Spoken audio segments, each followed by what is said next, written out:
Have you ever met someone who knew something they shouldn't? Not guessing. Not predicting.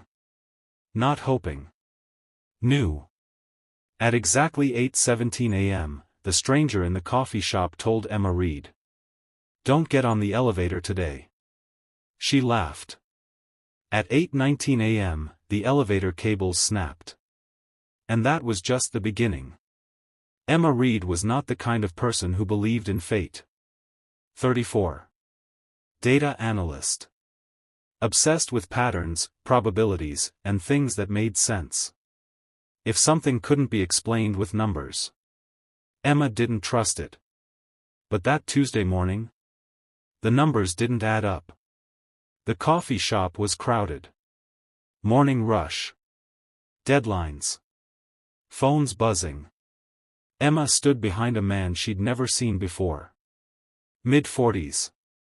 Neatly dressed. Calm in a way that felt unnatural. When she reached for her coffee, he turned slightly and said, almost casually, "Take the stairs today." She blinked. "Sorry? Elevator won't be safe." She laughed awkwardly. "Is that a joke?" He didn't smile. He didn't explain. He just picked up his cup and walked out. Emma shook it off. Coincidence-seeking brain, she told herself. Humans love patterns. Still. When she reached the lobby of her office building, her hand hovered over the elevator button. 8:16 a.m. She rolled her eyes and turned toward the stairwell. At 8:19 a.m., as she reached the third floor, a sound echoed through the building. Metal screaming. People gasping. A crash that shook the walls. The elevator had fallen 2 floors. No one died. But 3 people were injured. Emma stood frozen in the stairwell. 8:19. Exactly. Coincidence, she told herself. Maybe he worked in maintenance. Maybe he overheard something. That evening, Emma searched online for elevator reports. Nothing. No prior issues. No warning signs. The next morning, he was there again. Same coffee shop. Same calm posture. He didn't look surprised to see her. "You took the stairs," he said. Her stomach dropped. "How did you know?" she demanded. Instead of answering, he glanced at her watch. "It's 8:12, he said quietly. "Your sister is about to call." Emma's sister never called in the mornings. Her phone rang. 8:12. She didn't answer it. Her hands were shaking. "Who are you?" she whispered. The man studied her face like he was memorizing it. "You won't believe me yet," he said. "But you will." Then he left. Emma didn't sleep that night. She built models. Probability trees. Scenario charts. If someone makes enough predictions, eventually one comes true. So she went back the next morning with a plan. This time, she spoke first. "What happens today?" she asked. He hesitated. "You don't want to know everything. Try me." He sighed. "At 6:40 p.m., you'll almost send an email that changes your life." Her brow furrowed. "That's vague." He shook his head. "You'll understand." All day, Emma waited. 6:38 p.m. She was finishing a report. An offer letter sat open on her computer screen. A competing firm in another city. Higher pay. Fresh start.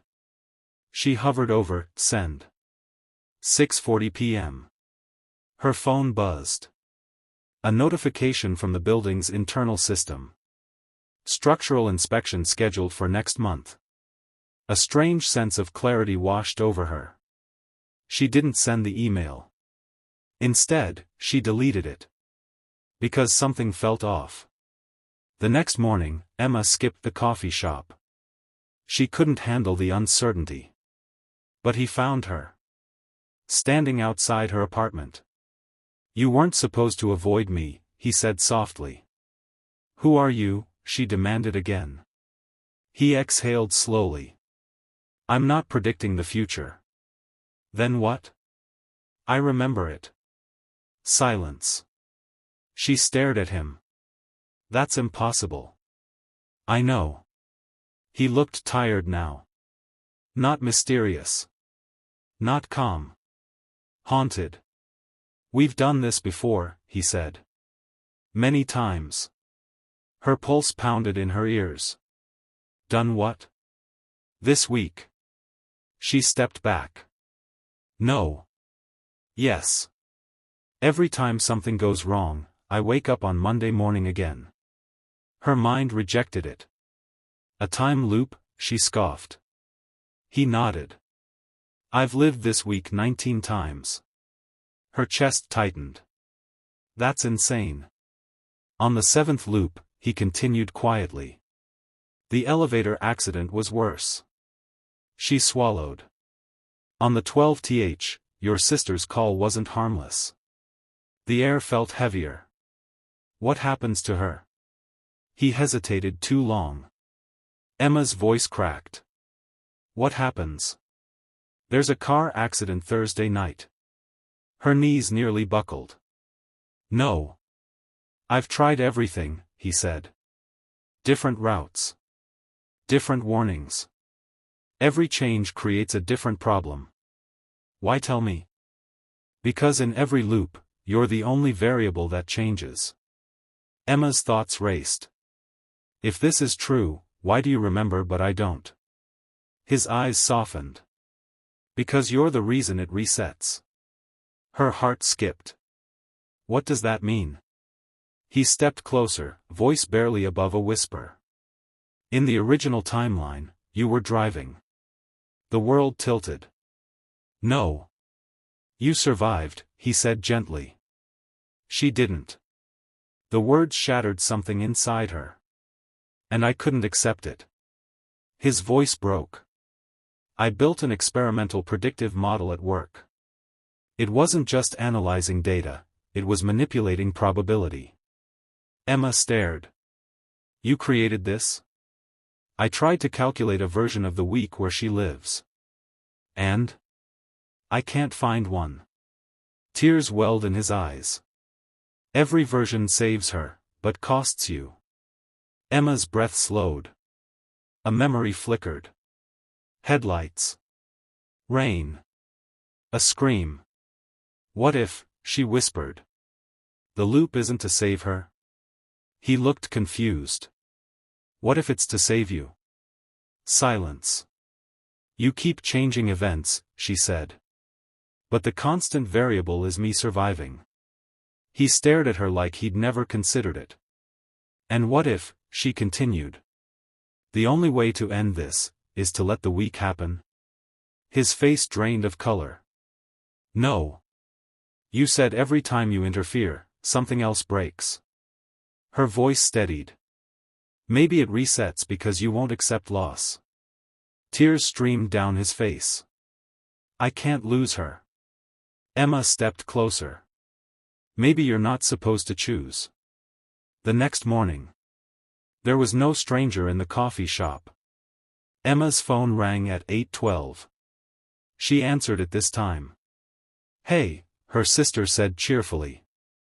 "Random question, can you pick me up Thursday instead of me driving?" Emma closed her eyes. A small change. A choice. Not forced.